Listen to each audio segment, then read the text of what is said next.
Things are about to get a little more gruesome in Achewillow.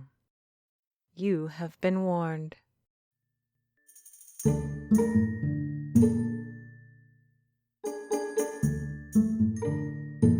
Achewillow. Chapter 4. Open for business. Sort of. How exactly did I think all of this was going to go down? I think that in my naive and innocent way, I assumed I could somehow waltz into Achewillow in the morning and be out of there with the deed in my hand, ready to sell the cafe before the sun went down. It's not quite clear if I was simply intoxicated by the notion of wiping the counter of my life clean of misfortune, or if I didn't have the wherewithal to understand the scale of what I was attempting to do. But by the time night's fingers have closed on the town of Achewillow, I've hardly begun to unravel the knot of legal and administrative demands necessary to stake my claim on the Achewillow Cafe. Helen Edna, notary public, still has to verify my identity, but she was satisfied enough to hand over the keys to the property and leave me alone to explore it, and even stay the night had I wished to. Despite a voice as official as an avatar of legal red tape giving me a provisional nod of approval, it's the words of another Achewillow resident that cements reality in my mind. Olivia Figg seems convinced that I am, indeed, Doris Dufour's relative. What branch of the complex Dufour family tree we each occupy might be a little more complicated to unravel, but there's something in Olivia's way of spotting resemblances, even some I disagree with, that rings true. I'm still mulling these things over long after we pass the sign that announces her home. Figg's Orchard, a large and dimly lit painted wooden sign calls out.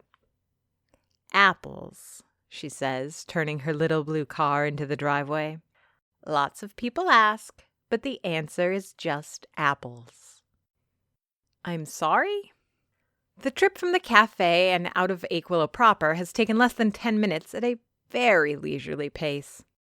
Olivia is a quiet and careful driver, never going above 40 kilometers an hour and slowing down to half that whenever we saw any signs for deer, moose, or raccoon crossing.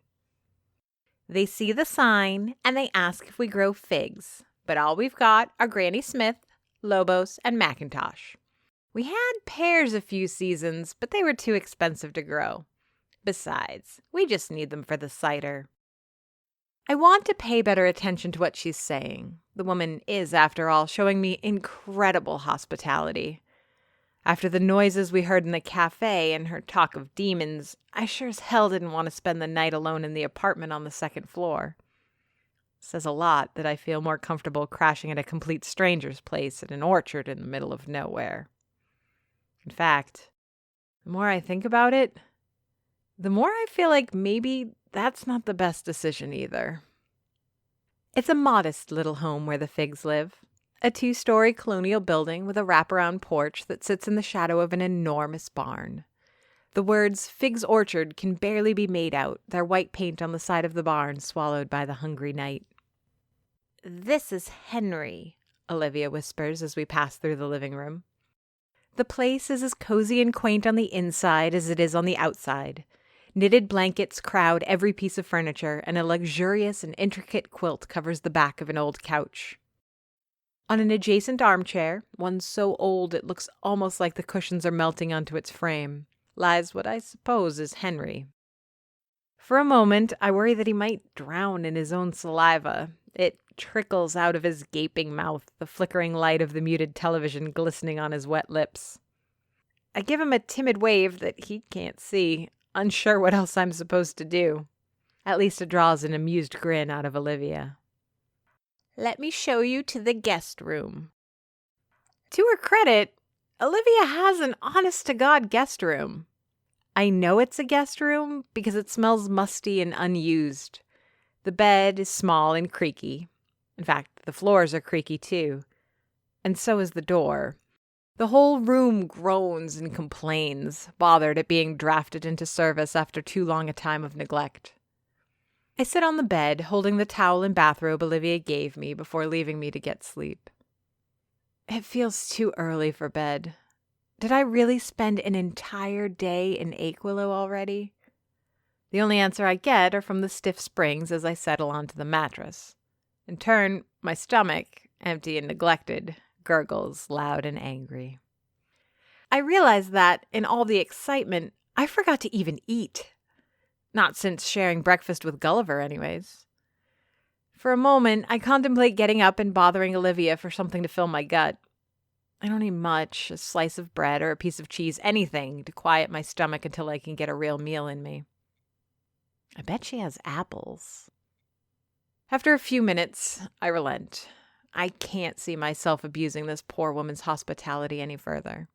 I can go hungry for a night. Still fully clothed, I lie down on the dusty covers. There's a cozy familiarity to this kind of bed and this kind of room. I remember when I was a kid, my parents would leave me at my grandmother's and I would get my mom's old room. It too was mostly neglected. The furniture dusted once a month and the sheets only changed after each infrequent use. I wonder if this bed used to be Olivia's daughter's or maybe her son's. The decor's so generic it's hard to imagine who might have lived here. There are no posters on the wall, no knickknacks taking up space on the dresser. Even the drawers, who also creak when opened, reveal nothing about the room's original occupant. Sleep is elusive. The hunger and unfamiliar walls are only part of it. I just can't bring myself to close my eyes or even turn off the old, struggling lamp. That was a demon. Olivia had said those words with such nonchalance.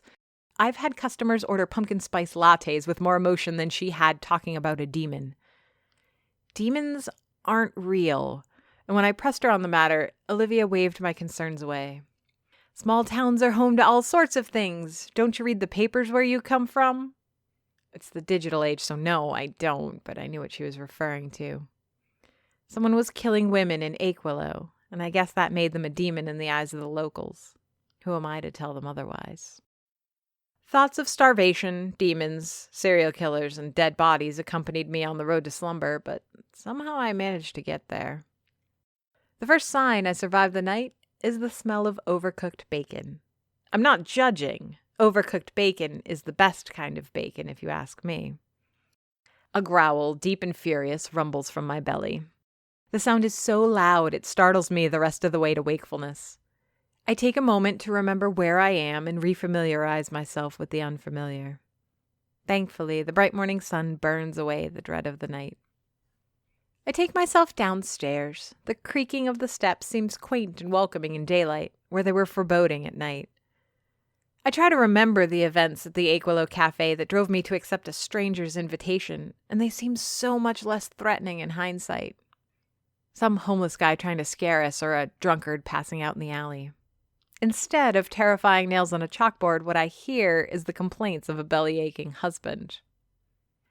I don't know who you're trying to impress, but I'm not putting that in my mouth.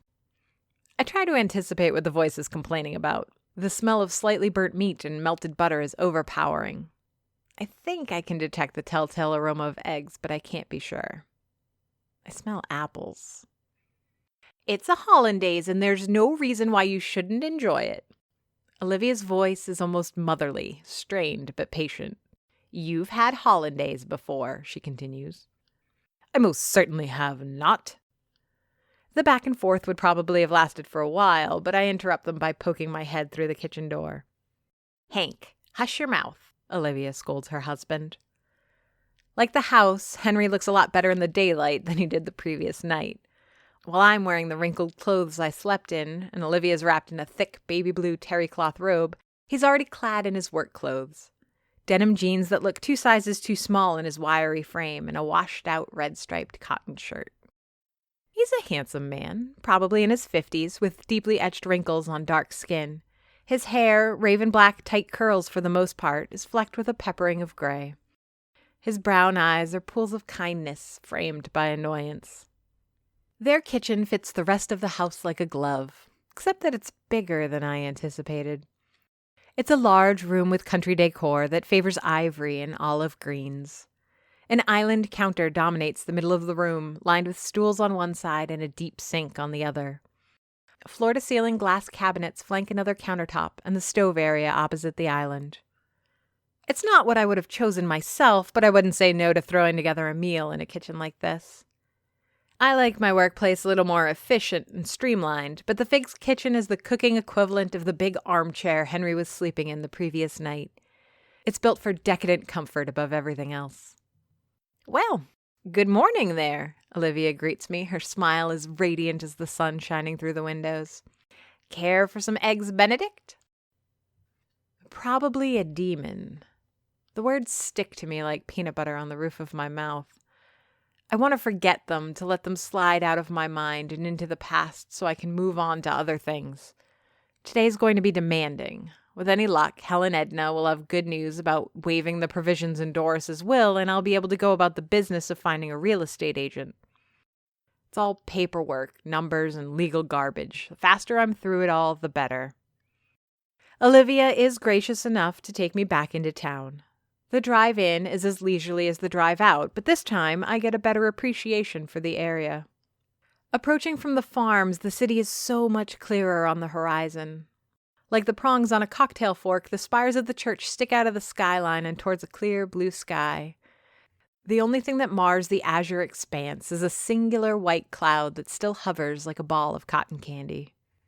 The rooftops of buildings rise above the rows of corn and wheat as we make our way between them.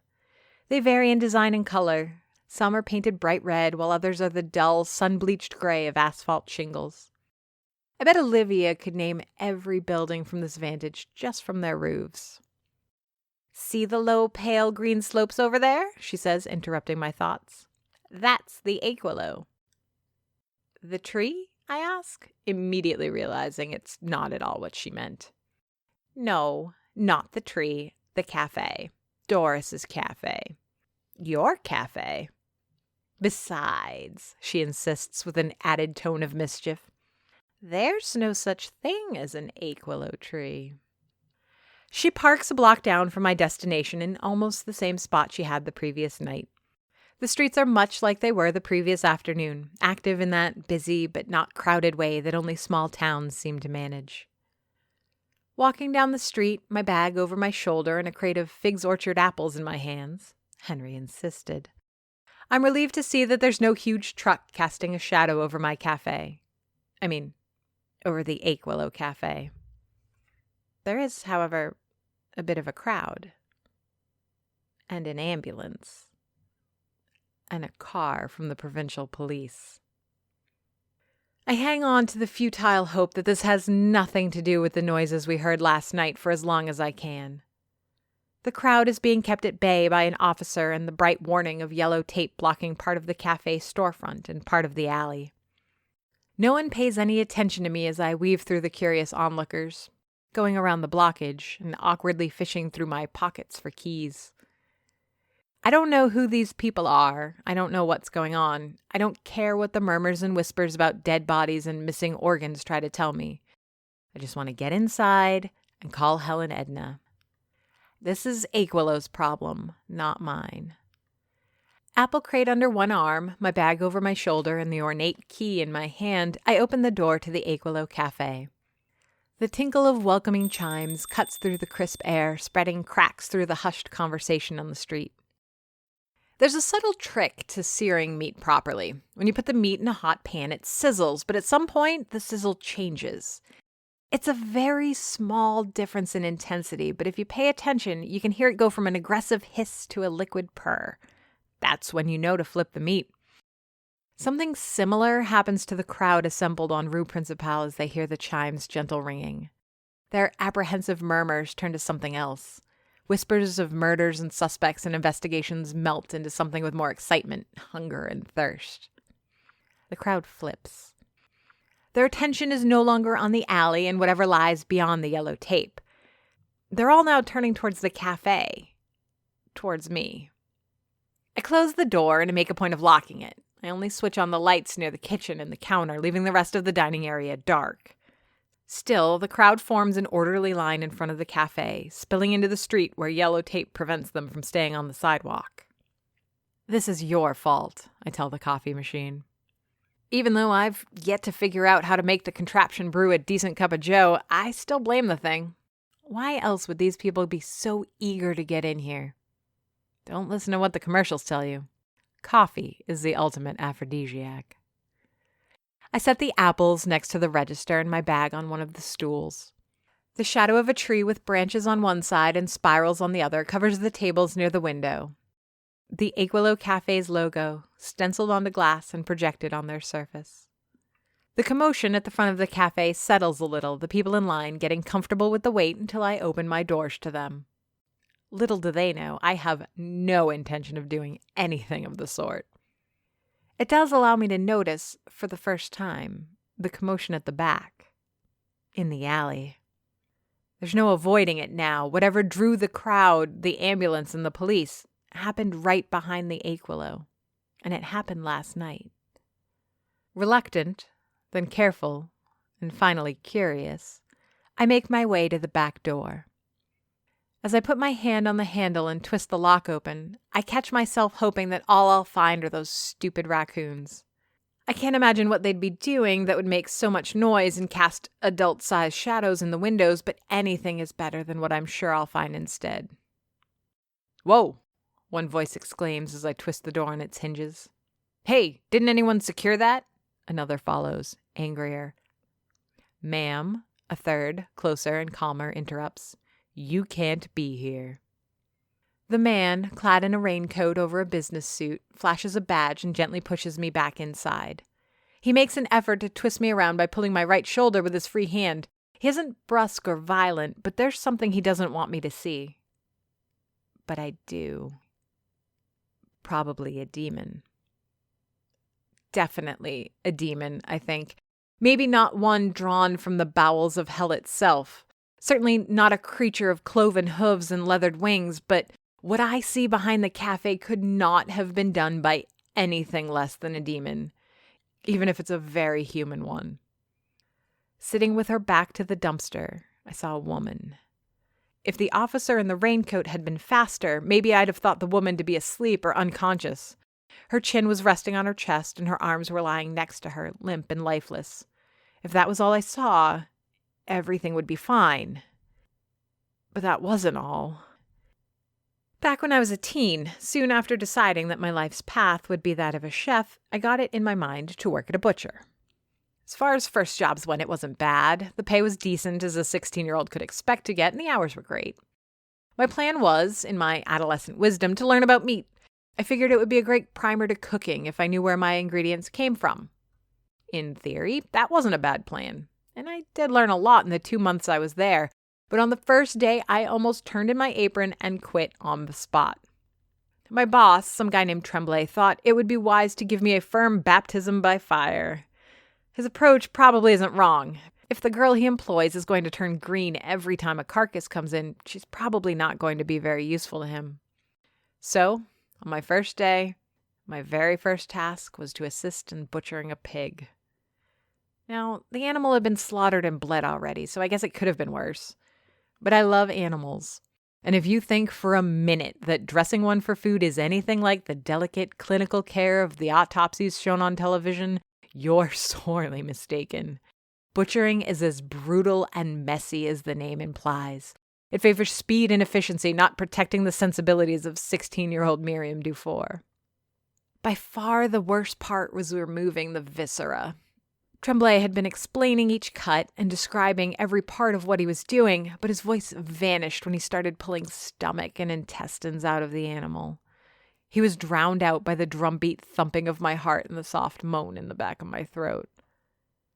I thought I'd toughened up since then, and maybe I have, but I wasn't prepared for that woman in the back alley behind the Achewillow. Like the pig, she too was missing her guts, and just like the pig, she seemed to have also been bled. Except there was no pool of crimson gore around her, and I could see straight through the gaping hole in her abdomen to her spine. The internet didn't have much to say about the murder victims in Achewillow, and I think I know why now.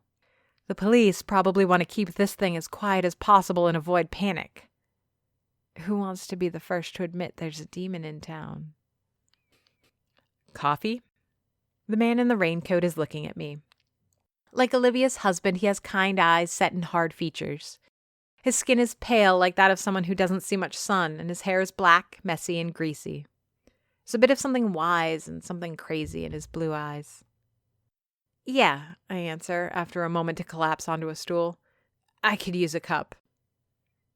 "I meant for me and the boys, but yeah, you look like you need it too."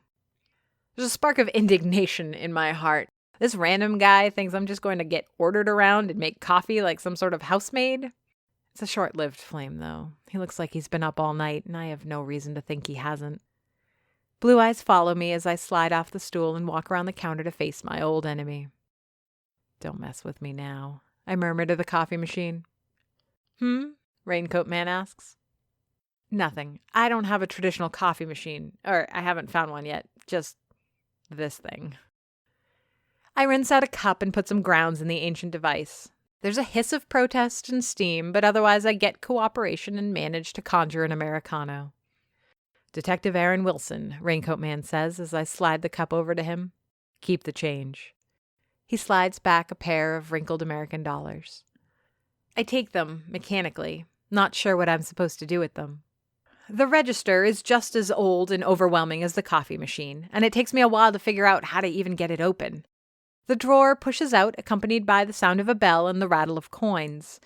Bills are arrayed in neat piles and separated between American and Canadian denominations. How did Doris manage to keep all of this straight and make coffee and cakes for these people? Gonna want to get that thing figured out quickly. Customers are getting impatient. Detective Wilson isn't wrong. Faces are pressed up against the glass, and some people in line are even waving dollar bills to highlight their intention. I don't get it. Aren't there other coffee shops in Achewillow? The steampunk monstrosity doesn't even brew that good a cup. So what's with the fanatical fervor? For a moment, I think that maybe Doris was some sort of pastry wizard, but there's clearly nothing in the display. So what do these people want? The question doesn't stop me. Like an automaton, I walk into the kitchen and look for some more cups or mugs. I find a whole tray, along with all the plates, bowls, and utensils I might need, stashed next to the dishwasher, behind a towering stack of boxes that Gulliver delivered over the previous weeks. Still under the spell of trauma, busying myself to avoid thinking of the body in the back of the cafe, I take down the chairs from each table and switch on the dining room lights. There's a voice in the back of my head that warns me against opening a business I'm not really sure I own and that I don't have any intention of keeping. But like the spark of indignation, it's snuffed out almost immediately. I do all this under the quiet, watchful eye of Detective Wilson. When I steal a glance in his direction, he nods in approval. "Go on," he seems to say without a word.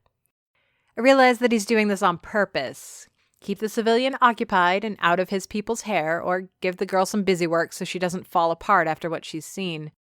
It's working so well that I don't even think of calling him out on it. In time, I manage to gather my wits again, but not before I have a coffee shop full of customers on my hands. Not only that, but I'm looking out into the dining room, my hands covered in flour while kneading dough. There's a bowl filled with sliced apples from the crate Henry Fig gave me, bags of sugar and cinnamon on the counter.